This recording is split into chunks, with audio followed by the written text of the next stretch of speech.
口白牙，就敢咬定我吃了祖荫，我倒是好奇了。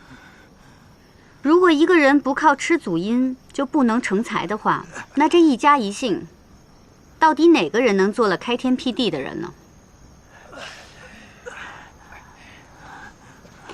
是我方某孤陋寡闻了，倒不知这世上竟有皇帝树、公卿种，能凭空从土里长出个功名来。以门第看人迂腐，近身作战，对对手一无所知，愚笨。就你们这点本事，这点出息，还想来参加科举？所幸你们也就是遇到了我，还能跟你们玩一玩。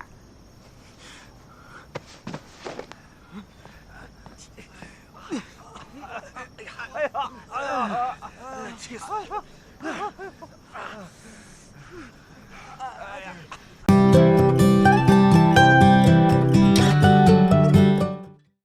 哎呦，这怎么回事？你说。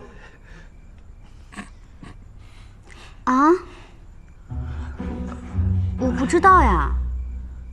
我刚刚一直在睡觉，刚爬起来想起夜，就惊见这几位兄台变成了现在的样子，也不知道是谁做的，真是过分！打人竟然还打脸，不知这几位现在的样子，跟他们凭证上的画像是否还相符了？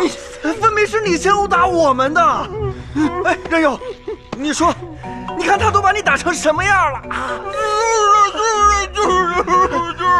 郭大成，你说，这到底是怎么回事？大人，在下可以作证，在下方才亲眼所见，这几位确实是被方海市殴伤的。方海市，你到底是怎么回事？无端殴斗，可是要被取消资格的。大人，但方海市只是还击，是他们害的，方兄并无恶意。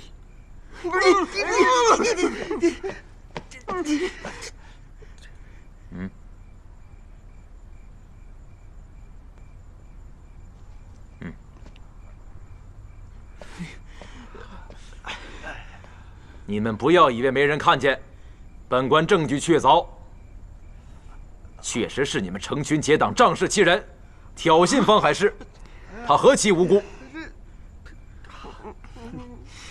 行了，都早点回去歇息吧，别再闹事了，否则按例处罚，听见没有？是，去吧。